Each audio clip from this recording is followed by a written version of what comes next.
A good evening to you and many thanks for joining us on the evening news.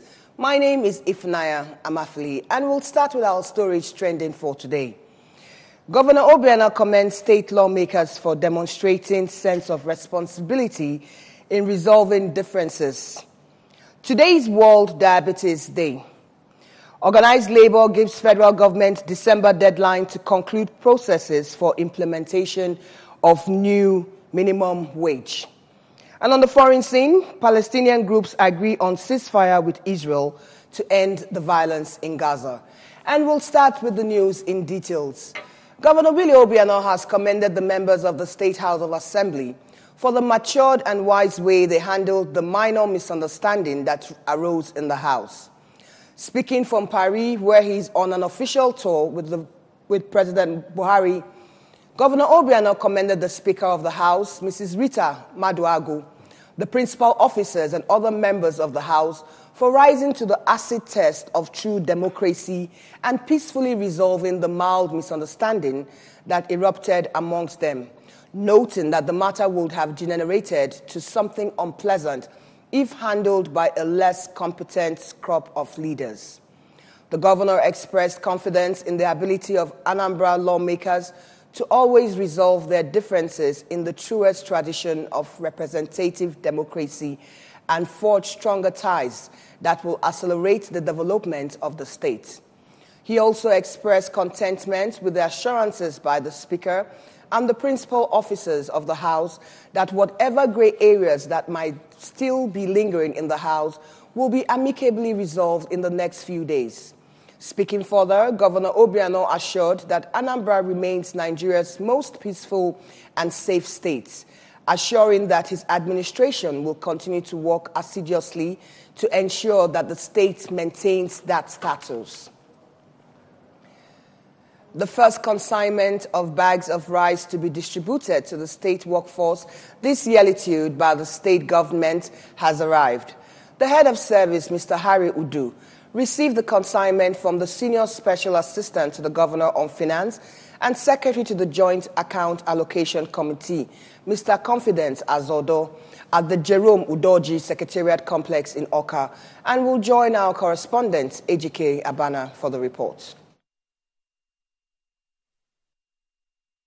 While receiving the consignment, the head of service stressed that the action shows consistency on the part of Governor Willie Obiano, adding that since the consignment came on time, every Anambra worker will get the rice a month ahead of Christmas. Mr. Udo, a lawyer, while assuring the Obiano administration of workers' support, appreciated the governor's magnanimity.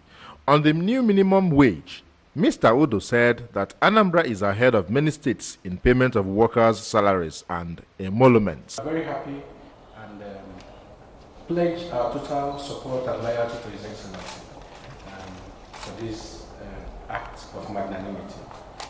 Because it's not by force. Some others could decide that it is not important. And there's nothing you can do about it, particularly at this period that everybody is on the warpath about minimum wage. He's moving ahead as if nothing is happening. So we seriously commend him and pray that God will continue to bless him.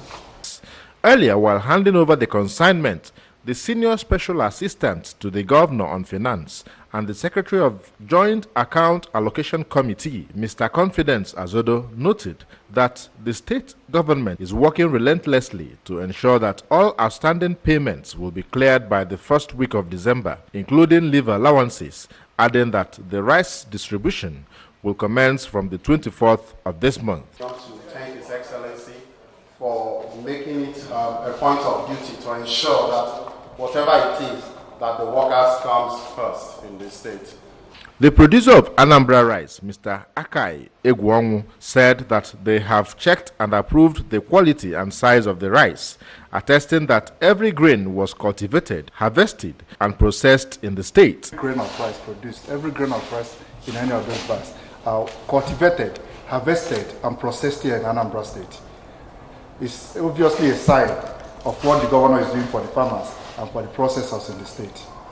It would be recalled that Governor Willie Obiano has made the distribution of bags of rice to the state workforse an annual tradition since inception of his administration. From the Jerome Udoji Secretariat Complex, Oka, Ejike Abana, ABS News. The state government has approved a training workshop for journalists in the state aimed at strengthening their capacity for efficient service delivery. The Commissioner for Information and Public Enlightenment, Mr. C. Don Adinuba, announced this during a courtesy call on him by the Vice President Zone C of the Nigerian Union of Journalists, NUJ. And our correspondent, Ebele Eze, has the details. Commissioner Adnoba, who said that Governor Willie Obiano takes human capital development seriously, assured that it would be a continuous exercise.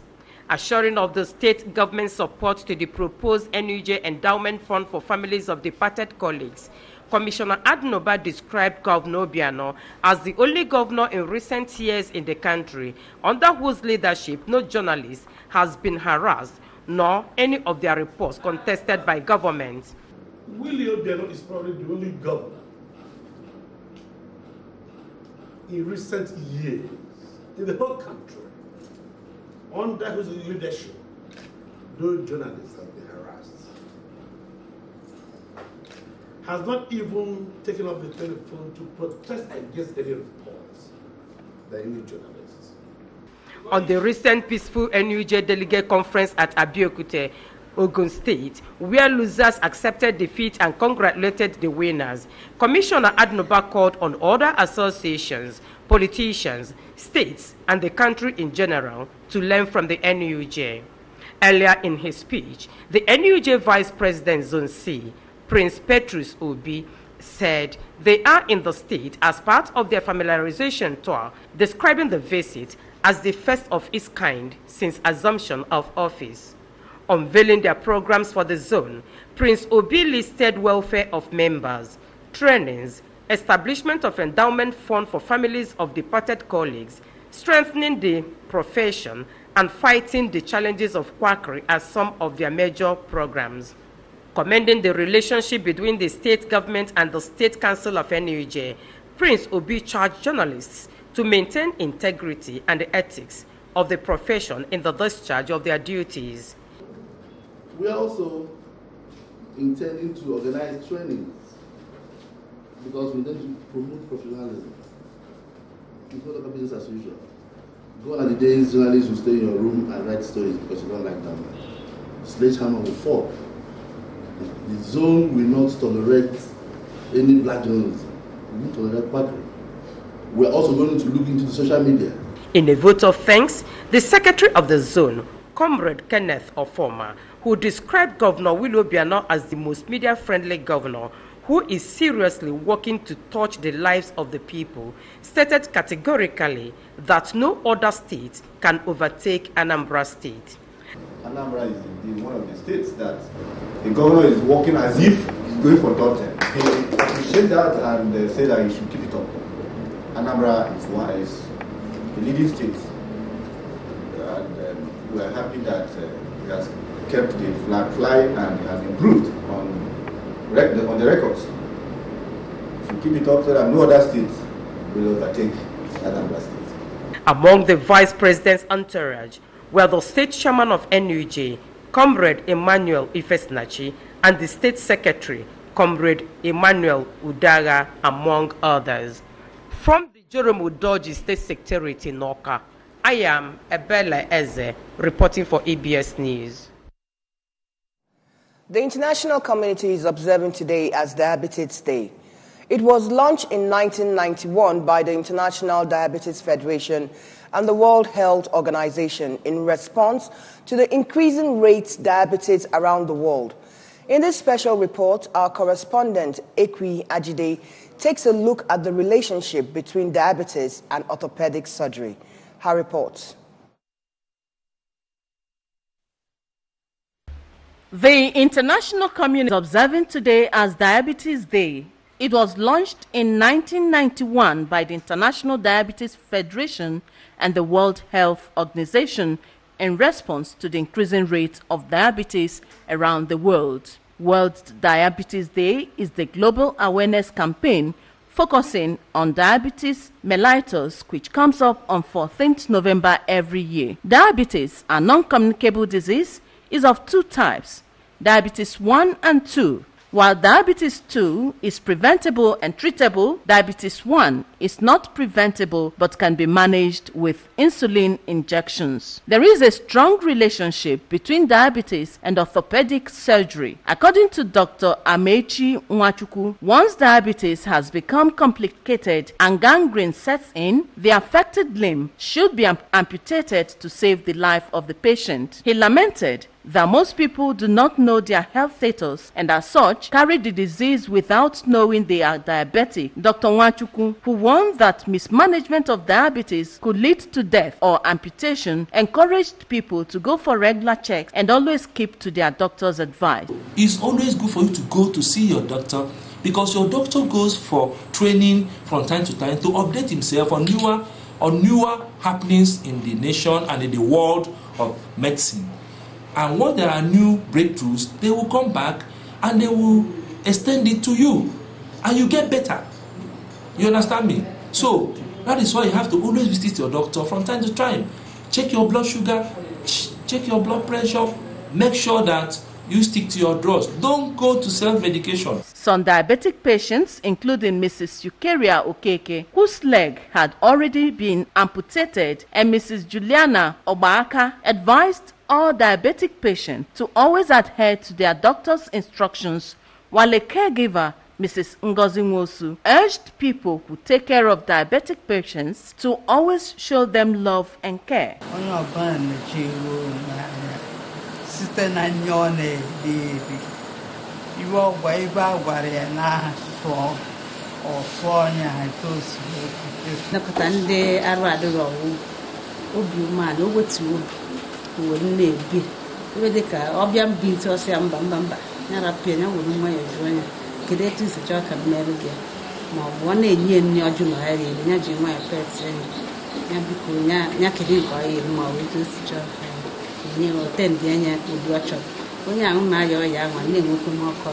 Theme for previous World Diabetes Day campaigns focuses on different factors that influence the risk of diabetes and its complications, and this year's theme is the family and diabetes. Diabetes concerns every family. In Oka, Ekwi, Ajide, ABS News.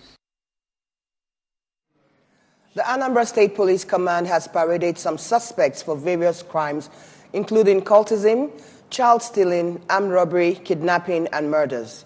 The State Commissioner of Police, Mr. Garba Umar, paraded the suspects and displayed exhibits recovered from them at the police headquarters, Amobia. And our correspondent, Chibuzo Obidike, attended the briefing and now reports. Items recovered from the suspects include 24 locally made guns, 42 cartridges, 4 live ammunition, cutlasses, axes, and swords, while 18 suspected illegal collectors were arrested and paraded alongside those suspected to be cultists, child traffickers, armed robbers, one-chance syndicates, kidnappers, among others. Addressing journalists, Mr. Omar said that the command has recorded tremendous successes in reducing crimes to the barest minimum and revealed that since October this year, the command equally launched aggressive manhunts on court activities in the state and has arrested over 100 court members who have confessed to the crime. The Anambra State Police Command pointed out that following intelligence reports, the command arrested one Salafa Falaye, a male aged 25 years with 2 fabricated pistols and 2 live cartridges, suspected to be among the robbery syndicates terrorizing Onitsha and environs. He said that one Chukwuemeka Umeji was arrested for allegedly stabbing his elder brother, one Chigozie Ahaji, aged 26 years, at Nenko filling station, Okpono Newi. Others arrested by the command were Ikechukwu, 21 years, from Aguleri. His suspected accomplice, John Osita, aged 21 years. Both were said to have allegedly broke into the residence of one Professor Eric Ofedu. On the issue of illegal collection of tolls and levies in the markets, containers, and other forms of extortions in the state, Mr. Omar warned all involved to have a rethink and desist forthwith or face the full wrath of the law. The command has reviewed its crime prevention strategies in order to stem the tide of various security challenges such as menace of cultism, child stealing, armed robbery, especially one chance, kidnappings and murder, among others. One of the victims of illegal tolls collection, who is also a police project developer, Chief Jude Duroma, narrated his ugly experience with the suspects, while Mr. Sunday Anekwe, a suspected illegal toll collector, alleged that he was given the ticket by government officials. I was surprised about on Saturday. This guy comes from criminals. Got to the site, I went around, he beat my voice, he beat my leg, started pushing my boss, collect their monies, take their phone with his boys. There are 20 boys of them. This CEO said that we should go and meet this CEO. This CEO too, and I tell him to give me police to go and work there. He said no, we should go and work. When getting there, if we have any problem, we should come back to them and report. Then they have to later they tell me that DPO will come and arrest 3 of them on Sunday or yesterday. From the police headquarters, Amobia, Chibuzo Bidiki, ABS News. Labour has requested that all processes leading to the implementation of the 30,000 naira minimum wage should be completed next month. It also vowed not to accept anything less than the 30,000 naira recommended by the Tripartite Committee to President Muhammadu Buhari. President of Trade Union Congress, TUC, Comrade Bobai Bala Kaigama, who spoke at the National Executive Council NEC meeting of the association, said there was the urgent need to fast-track the implementation of the new wage. Kaigama said he would not preempt President Buhari, but the 30,000 naira agreed through the tripartite negotiation could be reduced, but advised the federal government to avoid any actions that can delay or truncate the process of enacting the new Minimum Wage Act, as the consequences of allowing that to happen could be very devastating. He argued that the core civil service, which is the engine room of the government, is the least paid in the public service, since other segments have had their emoluments beefed up over the years. In its latest round of intervention, the Central Bank of Nigeria, CBN, injected the sum of $210 million into the interbank foreign exchange market.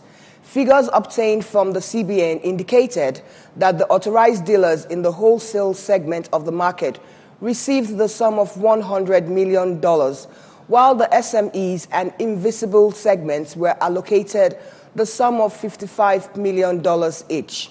The bank's Director of Corporate Communications Department, Mr. Isaac Okorafor, assured that the CBN will continue to sustain liquidity in the forex market. He also expressed optimism that the naira will continue to remain strong against the dollar and other major currencies around the world, considering the stability in the market and robust reserves. And on the entertainment scene, 18 finalists have been unveiled for Miss Nigeria 2018. The project director, Yvonne Anoro, who made this known to journalists recently in Lagos, said that smartness, personality, and impact were some of the criteria used in making the selection. Anoro disclosed that over 1,500 applications were received this year, which was later proved down to 18 from states such as Lagos, Abuja, and Owerri. She explained that Miss Nigeria is not just a beautiful girl, but should also be one who is smart and intelligent to create balance between beauty and brains. Speaking on how very distinguished the pageant is, Ms. Yvonne said that the pet projects of the contestants must seek to address burning issues in the society, adding that the campaign was something around the burning issues in the society to meaningfully impact the society, because Miss Nigeria is a full-time job. And on the foreign scene, Palestinian groups in the besieged Gaza Strip say they have agreed to an Egyptian brokered ceasefire with Israel to end the worst violence between the two sides in years. According to reports, Hamas-led fractions on Tuesday accepted the truce to restart the situation that prevailed up until this latest military escalation. Hamas is the group administering the besieged Gaza Strip. The announcement set off celebrations in Gaza City, with hundreds of Palestinians taking to the streets to declare victory.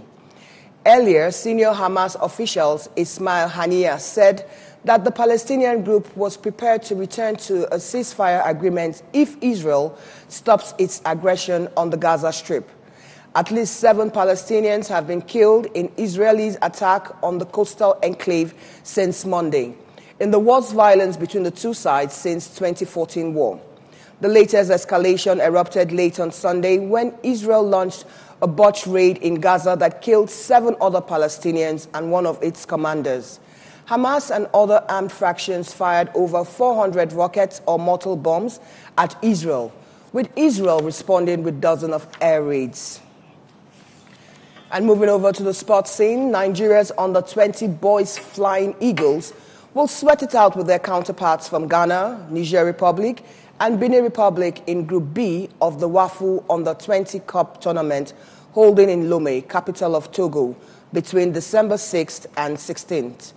Organizers have put the competition together as a major preparatory program for the sub-region's 5 teams that have qualified to participate at the 2019 Africa Under-20 Cup of Nations finals holding in Tanzania between February 2nd and 17th next year. 7-time champions Nigeria, alongside Senegal, Burkina Faso, Ghana, and Niger Republic will take part in the 11-day tourney in Lomé. The 5 countries will be joined in Tanzania by Burundi, Angola, and the host nation. The Flying Eagles come up against the Young Squirrels of Benin in their first match of the tournament on 7th December, before matches against Junior Mena of Niger Republic 9th December and Ghana's Black Satellites 12th December. The 8 Nations tournament will see hosts Togo, Côte d'Ivoire, Burkina Faso, and Senegal contending in Group A. Matches have been scheduled for the Stade Municipal and the Stade JCA, both in Lomé. Togo and Côte d'Ivoire will battle it in the opening match on the 6th of December, hours before Senegal confronts Burkina Faso. Both matches will come up at the Stade Municipal, which is also the venue for the final match on 16th of December. Now, don't forget that you can follow our news and programs on ABS from any part of the world simply by logging on to our website, which is www.absradiotv.com, or like us on our Facebook page at www.facebook.com/ABS Radio Television, or you can follow us on our Twitter and Instagram handle at ABS Radio TV. Now, before we end the news, we'd like to go through the main points for the evening. Governor Obiano has commended state lawmakers for demonstrating sense of responsibility in resolving differences.